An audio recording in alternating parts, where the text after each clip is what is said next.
Hola, buenas tardes a todos. Muchas gracias por estar aquí. Soy Ángeles Mayral, psicóloga de Médicos Sin Fronteras. Estuve trabajando con la organización desde el año 2005 hasta el 2013 y últimamente he tenido la oportunidad de colaborar con la organización en el proyecto de residencias aquí en Barcelona. Hoy tenemos el webinar que hemos llamado Cuidando a los que cuidan. Y bueno, a pesar de que nuestras actividades terminaron hace unas semanas, nos parecía importante dar respuesta a una pregunta que nos hicisteis algunos de vosotros en un webinar hace unas semanas, que era cómo apoyar a los profesionales de salud o a los profesionales de cuidado en general que están en primera línea sobre cómo sobrellevar pues, la situación difícil que estaban viviendo. Pues para ello hoy hemos invitado a Beatriz Rodríguez Vega y Ángela Palau, son dos psiquiatras de la Unidad de Psiquiatría del Hospital Universitario de La Paz en Madrid. En este hospital, esta unidad en los momentos más agudos de la pandemia puso en marcha un modelo de intervención breve en el mismo lugar de trabajo de los equipos sanitarios. Esa intervención tenía varios componentes que nuestras invitadas nos van a compartir esta tarde. Primero será una presentación que durará aproximadamente unos 30 minutos y después nos harán una demostración, haremos una práctica de cómo era el ejercicio de regulación emocional basada en mindfulness de aproximadamente unos 10 minutos que tenía el objetivo de apoyar la resiliencia de los profesionales durante la crisis.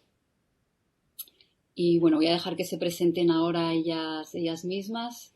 Muchas gracias por estar aquí, Beatriz, Ángela, sé que estáis muy ocupadas. Bienvenidas. Muchas gracias. Muchas gracias también por la organización del webinar, Ángeles, y para nosotras pues es un honor poder compartir también, ¿no?, con todos vosotros lo que nosotros aprendimos, ¿no?, y con las dificultades con las que nos encontramos, ¿no? Si os parece, no sé, Ángela, si te presentas tú. Bueno, no sé si tengo mucho más que aportar, salvo que soy Ángela Palau, que soy psiquiatra y llevo un programa de enlace en el Hospital de La Paz, y es verdad que desde el minuto cero, un poco de que empezó todo lo peor del hospital, pues empezamos a organizarnos en grupos que pudiéramos aportar a nuestros compañeros y compañeras el ver en qué podíamos ayudar y estar también ahí presentes, ¿no?, de alguna manera. Entonces, bueno, eso es un poco lo que nuestra intención un poco es intentar compartirlo y además también como aprender o ver si hay más cosas que puedan surgir a lo largo de este taller de otras actuaciones o de otra gente que también ha podido estar ahí a primera línea o aprendiendo, ¿no?, de esta pandemia, de esta situación. Así que, muchas gracias. Y gracias a las dos. Gracias, Ángela. Bueno, pues nuestra organización es, como ha dicho Ángeles antes, hacer una pequeña presentación, como justificando también, describiendo lo que hicimos y justificándolo, ¿no? El 25 de febrero se diagnosticó el primer paciente en la península en España y fue diagnosticado precisamente en Madrid y en La Paz. Entonces, La Paz fue uno de los centros más afectados por la pandemia de toda España y en la Comunidad de Madrid el que más ingresos tuvo. En España, para que os hagáis una idea, los que no seáis de aquí, pues ha habido más de 240.000 infectados y más de 27.000 muertos.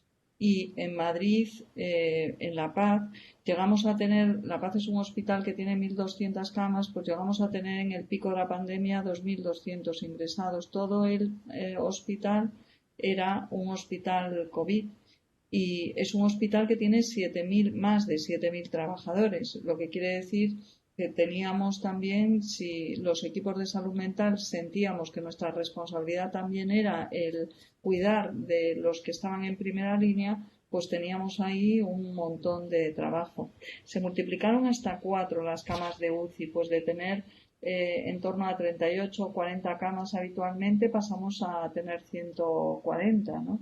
Lo que quiere decir que muchos de nuestros compañeros pues también estaban en situaciones que no eran familiares para ellos, pues muchos anestesistas pasaron a nuevas unidades de críticos, equipos que se hacían nuevos que no tenían costumbre, en una situación de estrés muy grande. Desde luego, los equipos de salud en general de los países no estamos preparados para una pandemia así que colapsó los sistemas sanitarios, pero es que además los profesionales de salud mental no solemos estar preparados para intervenir en situaciones de catástrofe. Nosotros en La Paz tuvimos, bueno, pues además de otras catástrofes como accidentes de tren o ataques explosión de los trenes en el 11M o situaciones así que sin duda desbordan también el sistema, tuvimos también la experiencia en 2014 de haber sido el centro donde se ingresaron los pacientes de ébola, con lo cual teníamos una experiencia también de mucha intensidad en un pico epidémico, ¿no? Una situación que no era comparable, evidentemente, porque no estuvo muy circunscrita a una parte del hospital, pero sí generó una epidemia de miedo en la población y también teníamos ahí profesionales tremendamente estresados con la situación, con lo cual teníamos también esa experiencia previa, ¿no? También teníamos otra experiencia previa, el equipo de La Paz, ¿no? Que tenía que ver con nuestro entrenamiento en mindfulness. Llevamos más de 10 años trabajando con diferentes abordajes de mindfulness, con intervenciones basadas en mindfulness que incluimos en nuestras intervenciones psicoterapéuticas y también desde hace años hacemos 2 ediciones al año de entrenamiento de los profesionales en regulación emocional basada en mindfulness, con lo cual teníamos ese background, teníamos ese territorio en el que íbamos, que nos encontramos cuando apareció todo este pico, ¿no?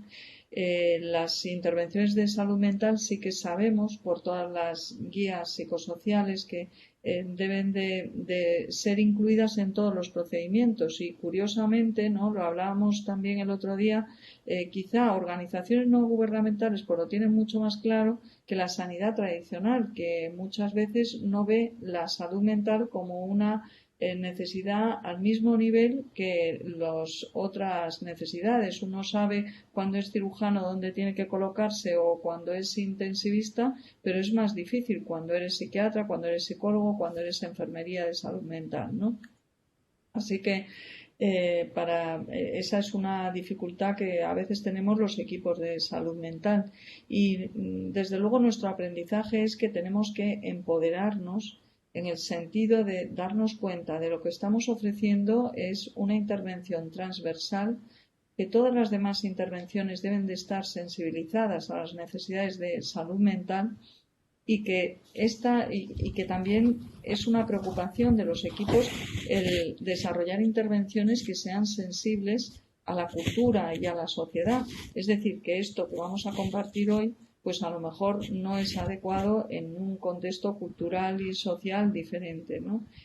Así que nos queríamos basar también en esos principios de las guías que hablan de esperanza, ¿no? De generar seguridad, de generar calma y de generar también sensación de conexión, ¿no? Que creemos que esta es una parte pues especialmente importante porque los datos, por ejemplo, que provienen de estudios de la literatura previa, los datos, por ejemplo, de China, del pico de la pandemia con respecto a la afectación de los profesionales sanitarios, pues hablaban de que más del 30% de las personas tenían cuadros depresivos importantes, más del 40% síntomas de ansiedad y del 30% insomnio. Es decir, que los profesionales de primera línea estaban muy afectados, ¿no? Además sabemos, después por ejemplo de picos epidémicos como fue el SARS en 2003, ¿no? Que los profesionales que actuaron ahí hasta un 20% seguía teniendo síntomas de ansiedad 3 años más tarde, ¿no? Es decir, que la afectación que ahora tienen o tenemos los profesionales sanitarios puede extenderse en el tiempo y que claramente todos reportaron, y esto es un hallazgo a través de todas las culturas, sensación pues de estigma, de ser estigmatizado por estar trabajando en una situación que puede ser riesgosa, y una sensación de soledad emocional importante, ¿no? Así que el cuidado del cuidador fue considerado clave en nuestro equipo desde el principio, y yo creo que, bueno, que es algo que se ha visibilizado mucho durante esta pandemia. El espíritu, la Oficina de Salud Mental de la Comunidad de Madrid hizo un pequeño vídeo con algunas recomendaciones para los profesionales sanitarios que nos gustaría compartir con vosotros. Es un vídeo de 3 minutos que podemos compartir ahora. Consejos de ayuda psicológica para profesionales sanitarios. En las crisis sanitarias como la que estamos padeciendo, los equipos de salud mental tenemos la responsabilidad de cuidar del resto de los equipos, de los compañeros intervinientes, y también cuidar de nosotros mismos. Los equipos profesionales somos los medios más valiosos para afrontar la crisis. Cuidar de nosotros mismos no es un lujo, es una necesidad. Además de entrenarte en ponerte el traje de protección, debes entrenarte en cómo regular tus emociones. Entrena tu mente. Entrenar una actitud en la que estés alerta y relajado al mismo tiempo. Calmar la respuesta de la amígdala. Es necesario activar el sistema de alarma interno y la mente se pierde en anticipaciones negativas del futuro. Se produce una activación de la amígdala y es necesario calmar la respuesta de alarma. Para ello, trae tu mente al momento presente, porque en este momento estás vivo. Asegúrate de tomar descansos, de comer saludablemente, de beber agua y de hacer ejercicio en casa. Date cuenta de lo que te nutre y de lo que te desgasta. Recuerda hacer pausas. Para, toma una respiración o haz algún movimiento consciente, observa cómo estás y procede. La pausa nos ayuda a cultivar espacios de seguridad y de refugio interno en medio de la tormenta. Hablar con tus amigos o tu familia, leer un libro, ver una película o escuchar música son acciones que te reportan bienestar y satisfacción. Permítete pasar buenos momentos. Y recuerda que puedes pendular entre los momentos de dolor, que los hay, y los de bienestar, que también los hay. Encuéntralos. Sé amable contigo misma. Es comprensible sentir ansiedad o miedo. Acepta las emociones que surjan, los pensamientos que surjan. No hay nada malo, simplemente que eres persona. Agradecerte el servicio que estás prestando. Vigila ese instante en el que se pierde la armonía. Permítete hacer pequeños gestos que para ti signifiquen cuidar de ti mismo, cuidar de ti misma, como poner una mano sobre tu corazón o abrazarte. Si te ayuda, mantén una actitud de dar y recibir. Eso significa, ante el dolor, estar presente y al mismo tiempo desear, ojalá se pueda aliviar el sufrimiento de esta persona y el mío propio, y de todas las personas que en este instante están pasando por algo parecido. Y ante el placer, lo mismo. Ojalá haya muchas más personas que están experimentando este momento de placer ahora mismo. No podemos cambiar las circunstancias o crisis que nos toca atravesar, pero siempre podremos decidir la actitud con la que las vivimos. Recuerda, nada permanece. Esto también pasará.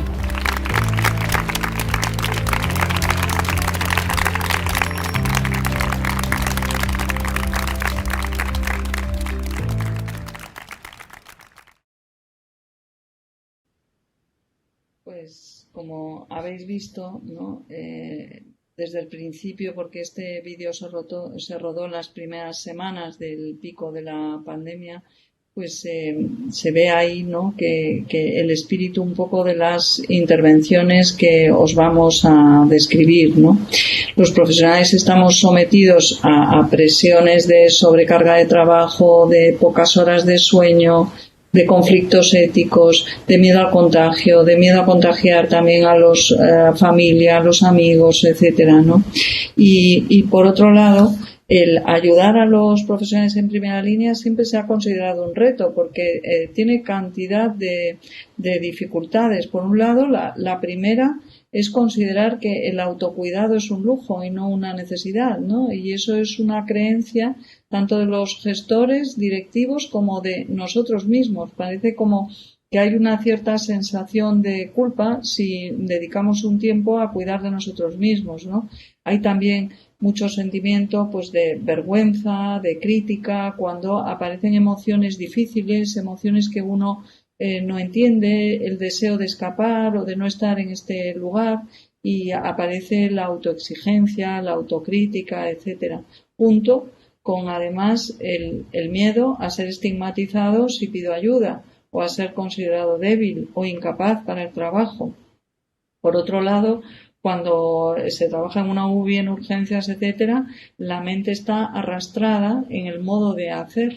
Estoy de una acción a otra sin tener un espacio como para poder conectar con emociones, con sentimientos, también con miedo a que si conecto con ellos me vaya a desbordar, ¿no? ¿Qué voy a hacer con ellos? Con mucha dificultad de hacer descansos y a veces con poco hábito, poca costumbre de conocerse a sí mismo o de estar contigo mismo, ¿no? La verdad es que todos los retos que habitualmente tienen las profesiones de cuidado, de servicio, ¿no? Pues se agudizan en la pandemia.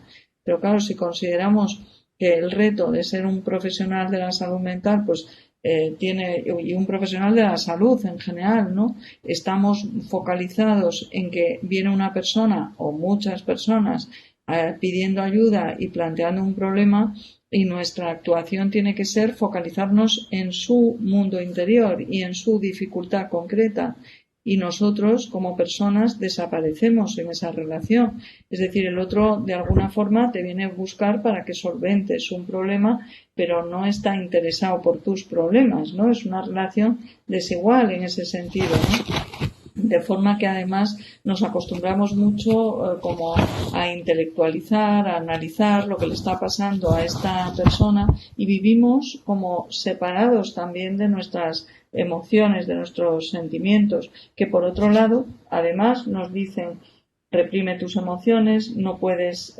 expresar lo que te pasa, pero al mismo tiempo tienes que ser empático, ¿no? Con lo cual puede darse un conflicto entre que tienes que conectar y desconectar de tus sentimientos cuando son dolorosos.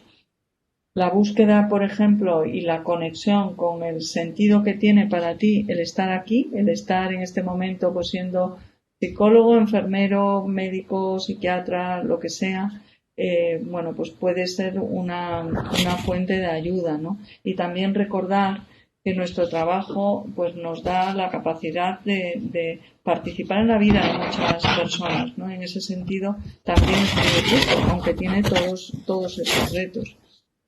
Nos servimos de la empatía para ello, ¿no? Y sabemos que la empatía es la capacidad de colocarse en el lugar del otro, pero como decía Carl Rogers, sin perder el cómo sí. Es decir, yo puedo acercarme al mundo interior de la otra persona, captar sus emociones sin perder ese cómo sí, porque cuando lo perdemos, entonces nos identificamos y creemos que las necesidades del otro son también nuestras necesidades, ¿no? Puede generarse confusión.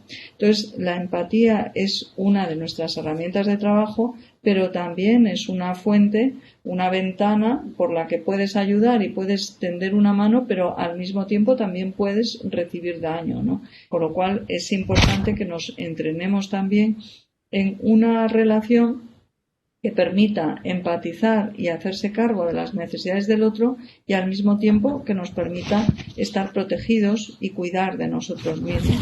Para ello, el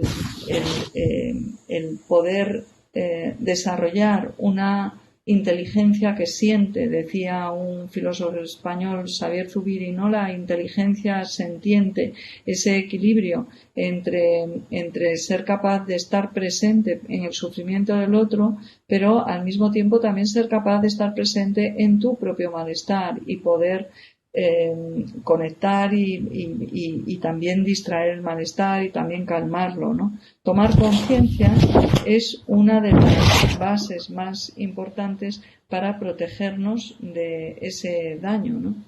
Cuando llegó toda la... Esto es lo que, digamos que en donde estábamos, nuestro equipo, cuando llegó todo el...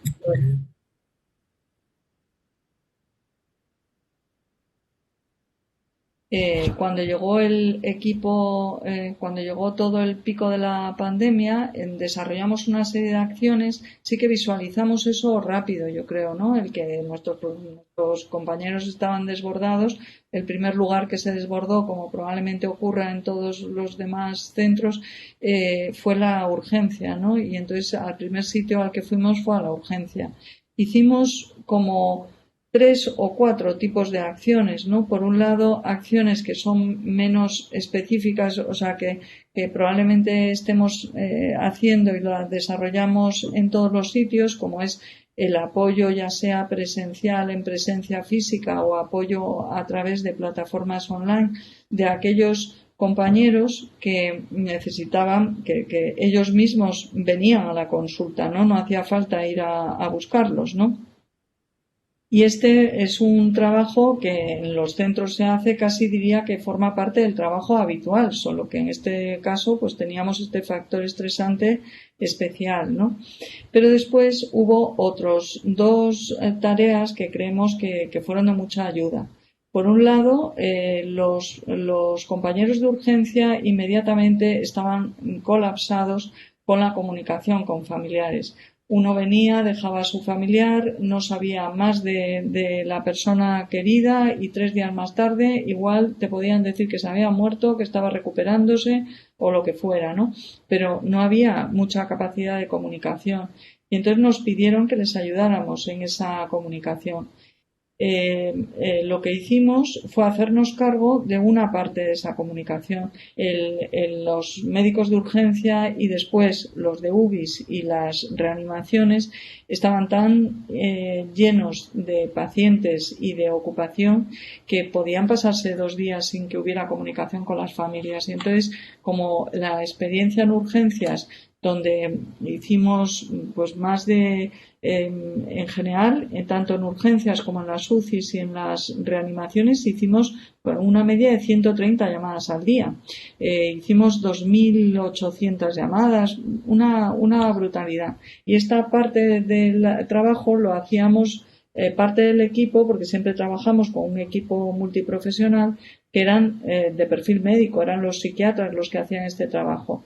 Nos coordinábamos con nuestros compañeros, pues a las 10:30 bajábamos, cogíamos toda la información y además procurábamos que de un día a otro fuera el mismo profesional el que iba desarrollando también un vínculo con la familia, de forma que esperaban ya la llamada de Ainhoa, de Susana, de Ángela, de los profesionales, ¿no? Los psiquiatras que se vinculaban con ellos, ¿no? Eso fue uno de los trabajos que nuestros compañeros nos agradecieron más. Y en una encuesta que hicimos a profesionales de urgencias y de las reanimaciones nos decían que les ayudó fundamentalmente, por un lado, porque disminuía la carga de trabajo y estaban más que sobrecargados. Pero es que además disminuía mucho la carga emocional, no porque ellos evitaran dar una noticia, sino que sabían que si ellos no tenían más que 1 minuto para hablar con la familia, luego iba a haber compañeros que tenían ese tiempo para dar una noticia con sensibilidad, para elaborarla con la familia, para ver qué otros factores estresantes estaban atravesando esa unidad familiar y poder derivar o poder pues hacer una acción que, como digo, fue muy útil para ellos, ¿no? La otra acción que también fue muy importante fue la de los grupos de regulación emocional.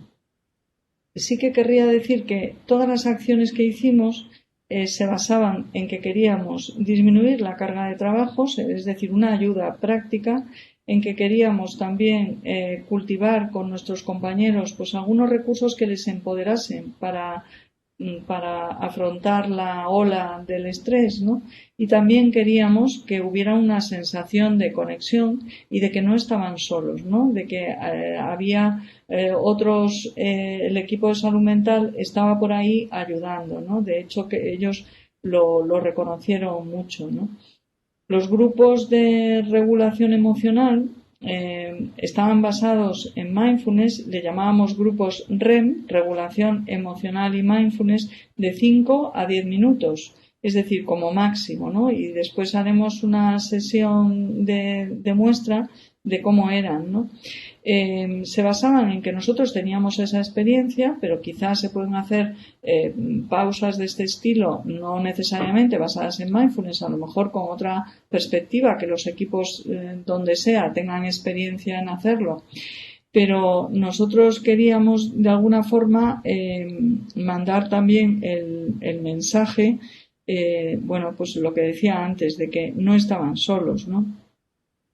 La primera vez que el equipo de salud mental bajaba a urgencias con esa sensación de colapso y venía allí a decirles, oye, parar 5 minutos, pues la gente se extrañaba y había como cierta dificultad para parar, lógicamente, ¿no? Y entonces teníamos que justificar qué hacíamos ahí y les decíamos que el cuidado de ellos y el cuidado de nosotros, que no era un lujo, que era una necesidad, que nosotros mismos, como decíamos en el vídeo, éramos los medios más valiosos de afrontar esta situación y que desde luego si no cuidábamos de nosotros mismos no podíamos cuidar del otro, ¿no? El cuidado de sí es una forma de mirar no solo a tus sufrimientos sino al sufrimiento de los demás y al entorno, ¿no? Y lo presentábamos también como grupos de entrenamiento de la mente, es decir, no es terapia, porque no lo es además, sino que es entrenar una forma de estar con la situación de estrés, ¿no? Lo que queríamos de alguna forma era ayudar a generar un espacio interno de calma en medio de la tormenta, ¿no? No, como decía Jon Kabat-Zinn, no puedes evitar, no puedes retirar las olas del mar, pero sí puedes aprender a surfearlas, ¿no? Y con esta filosofía, bueno, pues los profesionales empezaron como a escucharnos, como a decir, bueno, pues a lo mejor tiene un poco de sentido esto, ¿no? Sabíamos que las intervenciones breves en mindfulness, porque ya estábamos detrás de ello, son mucho más accesibles en los sistemas sanitarios, que a lo mejor no son profesionales que vayan a ir a un grupo de 2 horas, a una sesión de 2 horas, etcétera, ¿no? Y en la literatura también avala que intervenciones entre 5 y 20 minutos de mindfulness en este caso, pues son eficaces para reducir la ansiedad y para mejorar el bienestar emocional de los profesionales sanitarios, ¿no? Así que creíamos que este formato de sesiones breves, con esta justificación, pues podía ser útil, ¿no? También, por otro lado, estos espacios, aunque no fue una cosa que pensáramos al principio, pero se fueron convirtiendo en lugares, pues llegabas a las 12 a las urgencias y ya había alguien que esperaba para decirte, luego si no te importa hablamos, porque estoy sin dormir desde hace 3 días, o resulta que han ingresado a mi padre y yo estoy aquí trabajando, en fin, que se convirtieron en espacios informales también, donde no se sentían estigmatizados por hablar con el psicólogo, enfermería, psiquiatra que llegaba a hacer los grupos, ¿no? Las sesiones tenían 3 elementos, ¿no? Por un lado, entrenábamos desde la dispersión mental que hay en una situación de estrés, entrenábamos focalizar la atención, es decir, que un primer elemento era focalizar la conciencia focalizada, hacer una breve práctica de focalizar la conciencia. Después hacíamos práctica de movimientos conscientes, no importaba tanto si el movimiento era muy correcto o no, estaban inspirados en movimientos, estiramientos de yoga, sino en que trajeras la atención al movimiento que estabas haciendo, ¿no? Como otra ancla, ¿no? Digamos. Y en tercer lugar, el tercer elemento era la compasión, es decir, hacer todo esto con un sentimiento de amabilidad, con una actitud de amabilidad, de amistad hacia uno mismo, ¿no? Mindfulness, para los que no lo conozcan, ¿no?, que es el término inglés que se ha ido estableciendo, el término en castellano sería atención plena, ¿no? Es ese entrenamiento de la mente para traer la atención al momento presente y hacerlo de una forma peculiar, que es con amabilidad, sin juzgar, sin criticar. Es decir, que esos dos componentes forman parte de lo que es la actitud de mindfulness, ¿no? Pusimos también carteles. A lo mejor podemos poner una muestra de uno de los carteles que pusimos por las plantas.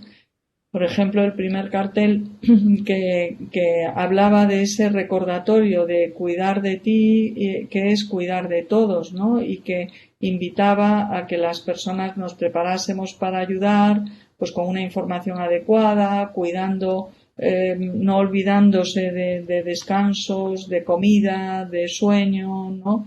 De hacer pausas, tomar conciencia, ¿no? Un poco en el sentido de lo que estábamos también encarnando de alguna manera. En el segundo cartel se puede ver cómo desplegábamos esa palabra stop, ¿no? Diferenciando la S de toma una pausa, para, hace una parada, ¿no? Una pausa, toma aire, hace una respiración profunda, inspira y expira. Observa qué estoy notando, qué estoy sintiendo en el campo de los pensamientos, de las emociones, de las sensaciones, para luego proseguir, para luego proceder con tu actividad habitual, pero quizá de una forma un poco distinta, ¿no? Esos carteles son una muestra, ¿no?, de lo que fuimos también desarrollando en las plantas, ¿no?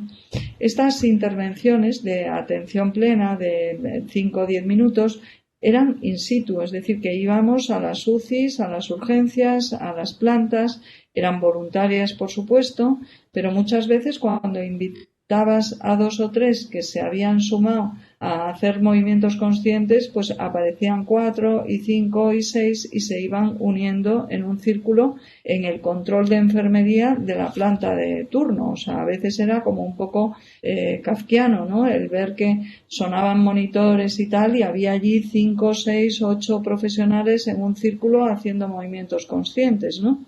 Alguno de nuestros compañeros decía que primero les parecía una cosa un poco extraña, pero que terminó siendo, decía, un momento sagrado durante la jornada, ¿no? Que cuando aparecía el equipo, pues ya empezaban a parar, ¿no? Hicimos también cuestionarios preguntándole a nuestros compañeros, oye, ¿cómo os ha parecido de útil esta intervención después de la fase aguda? Y de una escala de 0 a 10 lo puntuaban como 8, ¿no? Llegamos a tener acceso a 1000 profesionales, es decir, que podíamos hacer en el día más de 50 o 60 sesiones de este estilo y las hicimos de lunes a lunes. Hicimos turnos para seguir haciéndolo sábado, domingo, por la mañana y por la tarde, ¿no? En 2 turnos. Eran flexibles también porque estos 3 elementos de los que hablábamos no siempre se producían en el mismo orden, sino que de repente veías que el equipo estaba como muy alterado, muy estresado y empezábamos a lo mejor con movimientos de forma que se iba ralentizando el ritmo para terminar con un ejercicio de atención focalizada, ¿no? En fin, ahora haremos una demostración, pero sí queríamos resaltar que fueron intervenciones muy útiles, que nos enseñó a ser proactivos, ¿no? A no esperar en un despacho o ni siquiera porque hubo en alguno de los centros de La Paz se habilitó un espacio para que los profesionales fueran y es una buena idea y a lo mejor funciona, pero en general la gente no bajaba porque no tenía tiempo, pero está bien hacerlo porque hay a lo mejor administrativos o gente que puede ir a ese espacio, pero el equipo tiene que ir al lugar donde están nuestros compañeros porque también les estás transmitiendo, no estás solo, estamos aquí compartiendo la misma realidad que a ti te está tocando vivir, ¿no? Por último, decir que otra de las acciones que hicimos fue hacer sesiones de Zoom con otras unidades y equipos de salud mental en España. Nos llevamos a conectar pues 50 unidades todos los días, de lunes a viernes, 1 hora, en la que hacíamos lo que vamos a hacer aquí, es decir, hacíamos entrenamiento de las sesiones de regulación emocional y compartíamos nuestra experiencia. También nos sirvió como un grupo de apoyo entre pares, ¿no? Y por último, una de las acciones que hicimos para los profesionales, pensando sobre todo en los profesionales que estaban en primera línea y en los que estaban confinados, pues una tarde, 1 hora al día, también fines de semana incluidos, de práctica de regulación emocional. Ahí contamos con la ayuda de un grupo de profesores de mindfulness, muchos éramos sanitarios, pero otros no, eran instructores de mindfulness que de una forma generosa pues nos aliamos entre nosotros para ir dándonos el relevo y mantener este espacio de meditación y de práctica abierto primero a los profesionales, pero terminó siendo un espacio abierto a la sociedad porque la gente se iba conectando y bueno, fue un lugar también de encuentro social, ¿no? Le llamábamos volviendo a casa juntos y simplemente practicábamos, comentábamos después cómo estábamos todos y hasta el día siguiente, ¿no? Y esta fue una acción también pues muy bonita. Desde luego para nosotros de las cosas que hemos aprendido, de las lecciones aprendidas, está esto de que salud mental tiene que estar desde el principio, tiene que estar incluida en los gabinetes de crisis, empapar todas las intervenciones de esa sensibilidad de salud mental y incluir el entrenamiento en regulación emocional igual que el entrenamiento general en otros procedimientos al mismo nivel, ¿no? Sin tener esta idea de que, bueno, de que salud mental a lo mejor para qué sirve o tal, ¿no? Sino que claramente sirve y sirve de una forma muy, muy práctica y muy importante, ¿no? Y yo creo que yo no quiero añadir nada más, a menos que Ángela quiera añadir, bueno, también a lo mejor el enseñaros en el cartel, el último de los carteles que os íbamos a enseñar era el nombre de 2 aplicaciones para móvil que teníamos desarrolladas, por esto que digo que nuestro equipo tenía experiencia en mindfulness, ¿no? Por un lado está la primera aplicación que se llama Regulación Emocional y Mindfulness, REM, Volver a Casa, con una invitación a volver a conectar con nosotros mismos, y es un curso de entrenamiento en mindfulness y está en Android y está en iPhone. Y luego la segunda, que es En Calma en el Quirófano, es una aplicación que desarrollamos para reducir estrés ante la entrada en quirófano y pruebas invasivas. Y esta aplicación está hecha con ejercicios también basados en atención plena, muy cortitos, muy breves, que pueden ser de ayuda también para reducir el estrés en una situación determinada. Y yo creo que esto es todo. Creo que me he extendido más de lo que esperaba. Espero no haber aburrido muchísimo a los que hayan estado escuchando. Y no sé, Ángela, si quieres añadir algo más. Creo que podemos empezar, perdona, Bea, yo creo que podemos empezar la práctica y dejar cuando empiecen las preguntas igual surgen como más ideas de todo cómo lo fue el proceso y cómo fuimos haciéndolo. ¿Te parece? Entonces, si queréis, podemos empezar la práctica poniéndonos de pie, si está bien para ti. Y si no, también puedes quedarte sentada, pero si puedes, pues ponte de pie. Y empezamos pues como un momento de traer la atención, empezar trayendo la atención al sonido.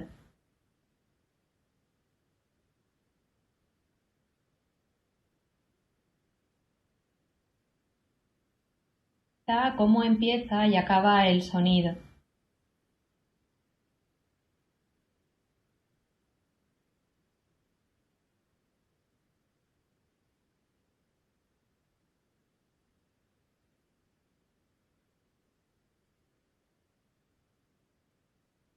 Y vamos dirigiendo la atención hacia las plantas de los pies, notando cómo están bien apoyadas las plantas de los pies derecho e izquierdo, cómo están pegadas en el suelo. Y podemos ascender, soltando un poco las rodillas para dejar caer el peso del cuerpo hacia las plantas, agradeciendo a la fuerza de la gravedad que nos sostenga, que nos mantenga en esta posición. Seguimos ascendiendo, notando la columna y dejando caer los hombros hacia abajo, los brazos a lo largo del cuerpo, entreabriendo la mandíbula, y puedes estar con los ojos abiertos o cerrados. Si decides dejar los ojos abiertos, mirando un punto difuminado, perdido, lejano, y hacer el mismo recorrido desde la cabeza hacia abajo, hacia las plantas de los pies, quizás soltando lo que no necesitas, pero con cada inspiración y exhalación creciendo un poquito hacia arriba con la columna, abriendo ligeramente el pecho, notando la entrada y salida del aire y notando la base sobre la que estás sostenida o sostenido en este momento. Puedes comenzar haciendo un ligero balanceo del cuerpo hacia adelante y hacia atrás, notando cómo van cambiando los pesos de las plantas de los pies sin llegar a despegarse ni a separarse. Es un mecer suave del cuerpo, o hacia un lado y hacia otro.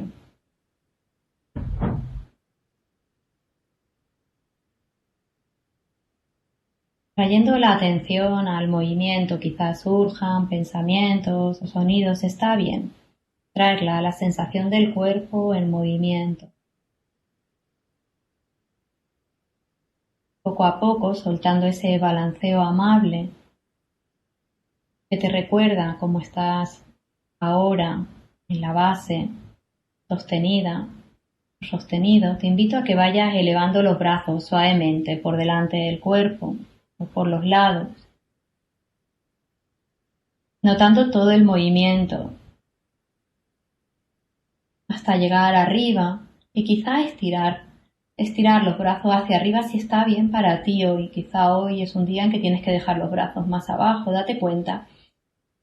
Y quizá estirarte es la primera vez que lo haces a lo largo del día, igual lo has hecho y a lo mejor puedes ir a estirar un poco el brazo izquierdo y soltar ligeramente el derecho, y estirar un poquito el brazo derecho y soltar el izquierdo, permitiendo en todo momento que fluya el aire, los movimientos del cuerpo al respirar. Y con la siguiente exhalación soltando suavemente los brazos a tu ritmo, acariciando el aire.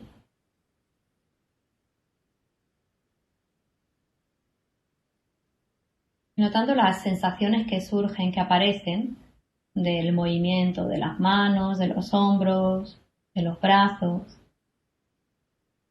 Y con la siguiente respiración podemos soltar un poco el cuello, dirigir la barbilla hacia el cuerpo, notando el estiramiento, notando las sensaciones en la parte posterior del cuello. Y si está bien para ti, dirigir amablemente la oreja hacia el hombro derecho y empezar un círculo suave, despacio, para notar los matices del movimiento,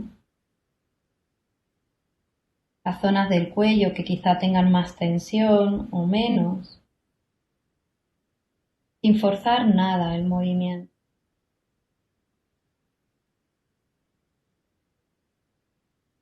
Cuando llegue al hombro contrario, cambio el sentido.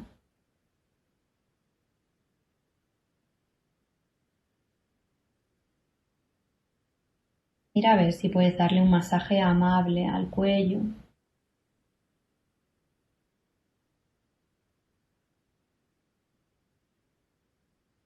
Cuando llegues al centro, paras. Tomas conciencia de cómo está el cuello, los hombros, el volumen del aire que entra y sale. Y con la siguiente respiración elevamos los hombros hacia las orejas y con la exhalación soltamos otra vez más. Inspiramos elevando los hombros hacia las orejas y con la exhalación soltando. Quizá puedes terminar este movimiento haciendo un ligero movimiento del cuerpo, como veas, de balanceo hacia un lado, girando los brazos despacio hacia derecha y hacia izquierda. Mira a ver si puedes soltar todo el esfuerzo y simplemente permitir ese movimiento. Y vete parando suavemente, muy despacio. Para terminar, quizá apoyando una mano en el pecho o en el abdomen o en ambos sitios. Y notar el latido del corazón, el movimiento al inspirar y al exhalar del pecho o del abdomen. Quizá el contacto suave, cálido de las manos. Y quizá puedas repetir alguna de estas frases. Que pueda cuidarme a la vez que cuido.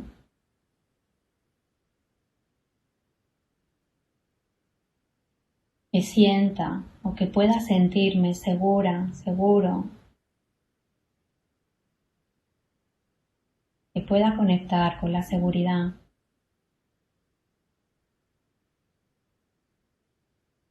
Que pueda confiar en que esto también pasará.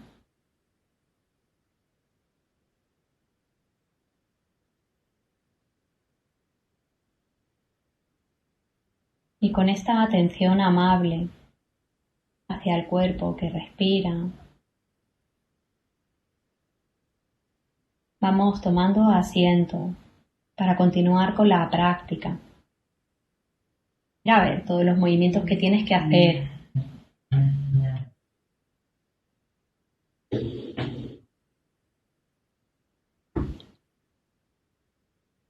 Y tomando conciencia de esta nueva posición del cuerpo, continuamos con los ojos abiertos o cerrados, como sea mejor para ti.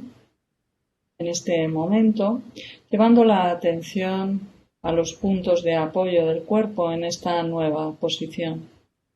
A los pies, las plantas de los pies, la posición de las manos, la espalda, los puntos de apoyo del asiento, la posición de la cabeza, la barbilla, el cuerpo entero ahí respirando.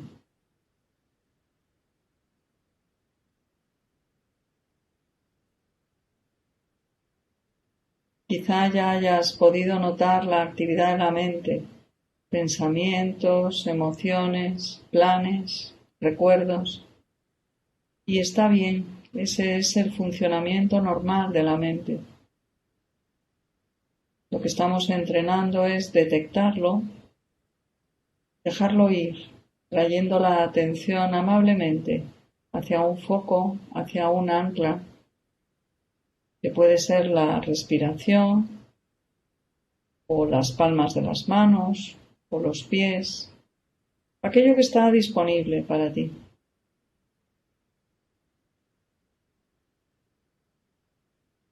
Si traes la atención a la respiración,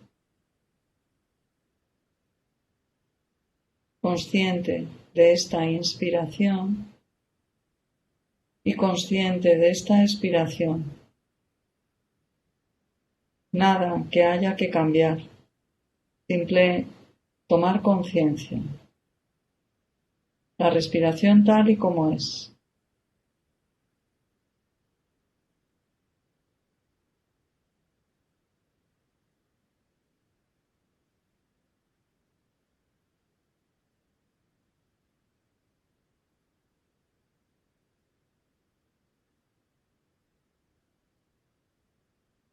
Cada vez que la mente se vaya, ese es un momento de atención plena cuando te das cuenta de que la mente se ha ido a otros paisajes mentales y amablemente, sin juzgar nada, sin criticar nada, trayendo de nuevo la atención a esta inspiración y a esta expiración.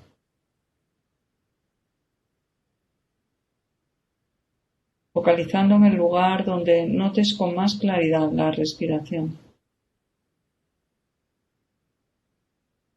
La nariz, el pecho, o quizá es el abdomen con el movimiento de subida del ombligo cuando entra el aire y bajada cuando el aire sale.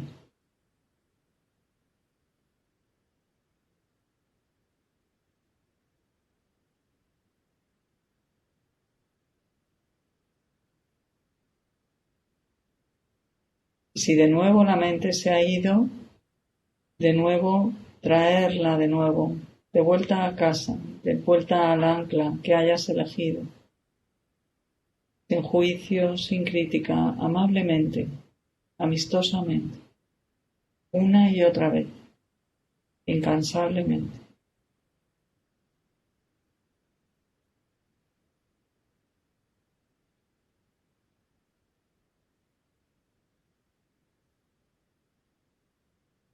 El poeta Machado nos dice en uno de sus poemas: 4 cosas tiene el hombre que no sirven en el mar: ancla, gobernalle y remos, y el miedo a naufragar.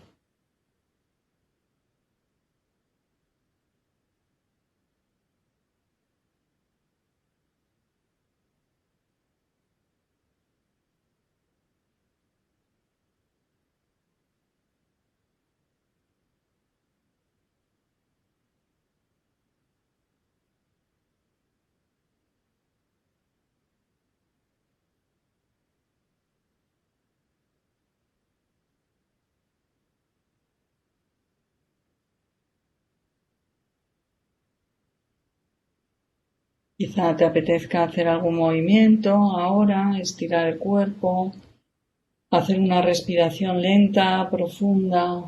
Cuando estés lista, cuando estés listo, abrir los ojos y reorientar la atención hacia nuestro grupo, hacia nuestra conversación.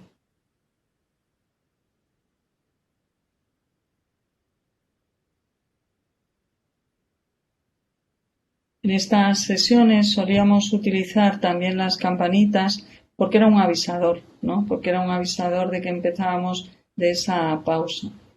Quizá es el momento de, si hay preguntas, comentarios, de poder compartir algo más, ¿no?, con todos los participantes. Sí, muchas gracias Beatriz y Ángela por la presentación y por la oportunidad de poder compartir este ejercicio, ¿no? No sé cómo habrá sido para las personas que nos están escuchando, pero la verdad es que sí que yo por lo menos he sentido un cambio, ¿no? Como mucha más conciencia de cómo estoy y de dónde estoy. Muchas gracias por la oportunidad. Gracias a ti. Gracias.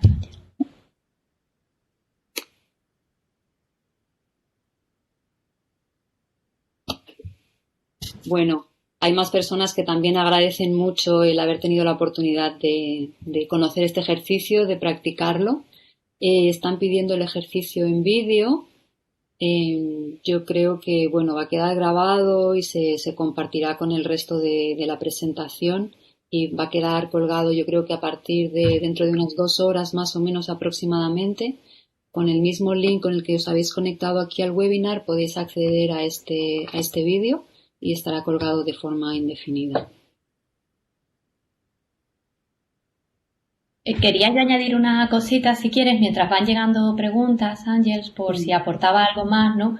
Los movimientos no eran siempre los mismos, aunque sí que tendíamos un poco, pues ha sido una época en que el cuello ha sido una de las zonas del cuerpo que tendía a estar también como muy cargada, y entonces siempre contábamos un poco en los equipos, ¿no? Voy a ver cómo estás tú hoy físicamente, para que también cuando hagas el movimiento veas que es algo que podría beneficiarte a ti también, ¿no? Porque es una forma de guiarlo de una manera que también siente bien, ¿no? Entonces sí que es verdad que íbamos como cambiando, a veces eran movimientos más hacia los hombros, hacia el cuello, hacia la espalda, era muy parecido, pero a veces nos íbamos adaptando a cómo estaba el grupo, el equipo y qué podía necesitar en ese momento, ¿no? Y era atraer la atención, pero además con un cuidado hacia algunas partes del cuerpo, ¿no? Que podían necesitarlo. Muy bien.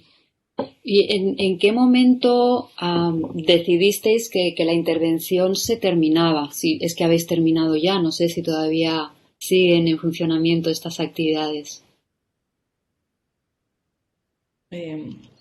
Pues esa es una buena pregunta porque no lo hemos incluido también en la presentación, pero también es importante el darte cuenta de cuándo acaba la fase aguda. Y es importante también porque lo que hemos descrito ha sido un despliegue de esfuerzo tremendo, ¿no? De un montón de psicólogos, psiquiatras, enfermería de salud mental desplegado por todos los centros, ¿no? Por todas las plantas. Y eso no se puede sostener indefinidamente, ¿no? Entonces, cuando empezó a caer ya la ocupación y ya se concentraba más en las UBIs, nosotros también concentramos nuestra atención en las UBIs, ¿no? Para terminar, lo que hicimos fue grupos de reflexión, es decir, los mismos que íbamos pues a las urgencias, a las UBIs y tal, les invitábamos también a hacer un grupo de reflexión para terminar. Que era una forma también de señalar, este es el final de una fase, empezamos otra fase, ¿no? Y en la fase de desescalada, porque también da una sensación de que vamos progresando, ¿no? Que vamos evolucionando, ¿no? Pues en la fase de desescalada hicimos los grupos de reflexión en todas partes y también iniciamos 2 grupos, hicimos ya el primero de regulación emocional vía Zoom, con los profesionales que querían del hospital, es decir, que seguimos con la práctica, pero lo hicimos ya vía la plataforma online. Muy bien, entonces sigue funcionando el grupo para las personas que lo deseen vía online. Vía online en formato de curso que es acreditado como un curso de formación continuada, porque además nos empeñamos también en darle esa entidad, ¿no? En que tenemos que formarnos en esto, ¿no? No es una cosa que uno haga así de una forma como ¿cómo se dice? Como estética, ¿no? Sino que es nuclear a todos nosotros. Hay algunas preguntas en el chat, ¿no? Mira, hay una pregunta. Si podéis explicar un poquito más cuál ha sido el rol específico de los psicólogos clínicos y sanitarios en la gestión emocional dentro de los profesionales sanitarios, o sea, dentro del grupo de profesionales que han estado participando en la actividad, ¿cuál sería el rol específico? Ángela, no sé si quieres tú comentar o... Bueno, realmente no ha habido como roles específicos. O sea, lo que, no sé si Beatriz iba a comentar otra cosa, pero los grupos los hacíamos, por ejemplo, pues yo iba con una enfermera, nuestra compañera psicóloga clínica iba con un residente de psicología, un MIR, un PIR, otra enfermera, quiero decir que al final no ha habido como roles específicos, sino intentar organizarnos todos para dar el máximo de cobertura. Ha habido tareas específicas en cuanto a las llamadas de teléfono por la carga médica que suponía eso, ¿no?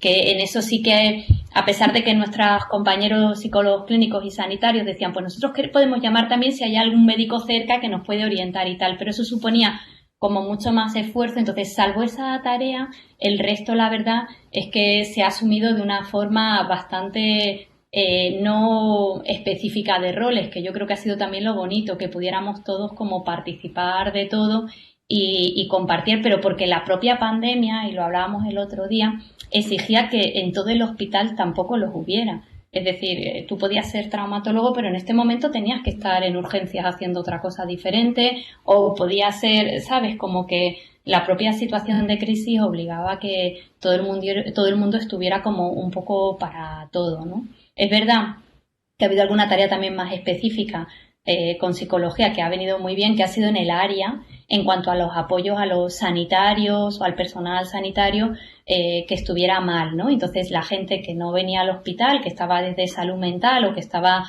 fuera del hospital, lo que aportaban era desde videollamadas y llamadas de teléfono a hacer ese apoyo psicoterapéutico, ese apoyo emocional fuera. Entonces nosotros podíamos ser como a veces el filtro que derivaba a este equipo, que es verdad que estaba dirigido por una psicóloga clínica y por varios residentes de psicología, ¿no? En ese apoyo. No sé si se te ocurre a ti algo más, Beatriz. A mí se me ocurre una cosa más de esto, ¿no? Y es que creo, y cada vez lo creo más, después de ya tener años y de haber pasado diferentes crisis y situaciones, ¿no?, que ha tocado vivir, que cuanto antes visibilicemos que este es un momento de crisis y soltemos nuestros roles habituales, menos sufrimiento va a haber. Porque a veces nos aferramos mucho a seguir en nuestro despacho y a que venga la gente o lo que sea, y yo creo que eso no funciona. Entonces, cuanto antes veamos que estamos en otra situación y fluyamos con ella, pues yo creo que va a ser más beneficioso para todos, ¿no? Sí. Bueno, pues parece que hemos llegado al final del tiempo de este webinar. Muchas gracias, Beatriz y Ángela. No sé si queréis decir algo para despediros. Pues yo la verdad es que recordar también que la transitoriedad de la experiencia en la vida nos puede ayudar en estos momentos, ¿no? Porque si la felicidad es transitoria, también lo es el sufrimiento, ¿no? Y entonces recordar eso. Y mucho ánimo a los que estéis en países donde estén más afectados y bueno, y esa sensación nos gustaría transmitir de que no estáis solos. Gracias a vosotros. Bueno, y también un poco cuando baje, ¿no?, en los sitios como ahora ha bajado aquí, el poder también reconocer eso, ¿no?, que ahora estamos en una etapa diferente, que no sabemos si va a haber o no un rebrote, pero en este momento estamos aquí y así, ¿no? Y necesitamos también poder estar ahí, ¿no? Y poder sentirnos seguros en estas etapas, ¿no? Entonces, bueno, también por invitar, ¿no?, a que la mente pueda venir al aquí y ahora, a lo que hay en cada momento, ¿no? Y agradecer mucho el poder compartirlo, ¿no? Porque la idea al final es intentar, ¿no?, que haya una conexión entre todos los que pasan por la experiencia y no hemos hecho una práctica que yo quería como nombrar, como dice Beatriz, que es un poco las prácticas que tienen que ver con el dar y el recibir, ¿no? También con prácticas como las frases que yo he usado de compasión o de tal, que a veces también han sido en esta época como muy necesarias, porque a veces era como una mirada, una mano al pecho, cuando te cruzabas por el hospital un gesto de abrazo, un enviar así aunque estuvieras con todas las mascarillas y con los EPIs, ¿no? Pues esos pequeños gestos que te conectan con el otro y que puedes seguir manteniendo y no son nada contagiosos. Son contagiosos de otro tipo de cosas mucho más saludables, ¿no? Entonces, bueno, pues también transmitir eso, ¿no? Que podáis seguir compartiendo y trayendo creatividad a la pandemia. Así que muchas gracias. Qué bonito eso que has dicho, ¿no? De esa creatividad en buscar la conexión cuando las formas habituales no se pueden hacer de momento, ¿no? Y como tú dices, ser consciente de cómo estamos ahora y, como decía Beatriz, de que todo pasa también, ¿no? Bueno, pues muchísimas gracias por estar aquí con nosotros, por compartir esa experiencia preciosa que habéis llevado a cabo en el Hospital de la Paz y que a través de esos Zooms habéis hecho extensivo y compartido con tantos otros profesionales. Muchísimas gracias a todos vosotros que nos habéis estado acompañando durante esta hora y, bueno, muchos ánimos, mucha suerte, mucha creatividad y que tengáis buena tarde, buen día a todos. Hasta pronto.